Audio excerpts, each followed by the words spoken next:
Well, howdy there, Internet people. It's Belle again.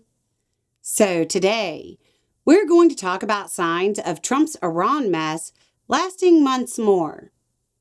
We're getting multiple signs that Trump has lost control of the situation in the Strait, and that the disruptions and problems may continue for months to come. This is, of course, after Trump said it would only take 4 or 5 weeks, but now, 8 weeks later, is saying there is no time frame. Now we have reporting that says the Pentagon has told Congress it would take up to 6 months to clear the mines in the Strait of Hormuz. Now, a Pentagon spokesperson has denied this reporting, but their credibility is a little thin right now. The Pentagon said, quote, "The Washington Post has made clear they care more about advancing an agenda than truth." Meanwhile, separate reporting seems to indicate that the Navy is having a real issue with locating up to 20 mines deployed by Iran. The mines will continue to cause delays in the Strait as long as they're unaccounted for. This development is not a welcome one for Trump and the Republicans who refuse to rein in this war. 6 months. That's October.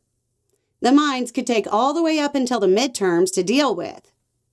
The only one bit of good news that is available on this topic is one that Trump is going to be upset by anyway, because it undermines his whole worldview when it comes to Europe and NATO.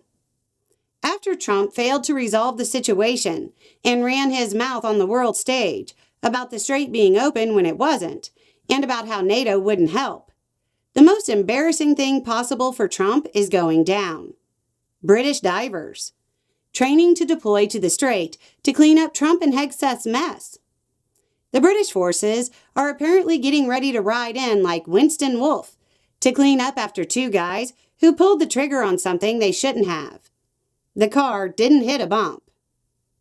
All of this just amounts to a list of signs that this is not likely to end soon. And then we have another sign. The ranking member of the Senate Armed Services Committee saying it's not likely to end soon.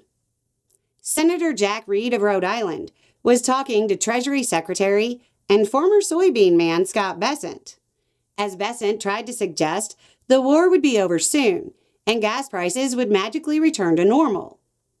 Reed was apparently not incredibly happy about the wishful thinking he was hearing and said, quote, "Well, from the perspective of the Armed Services Committee, it's not likely to end soon."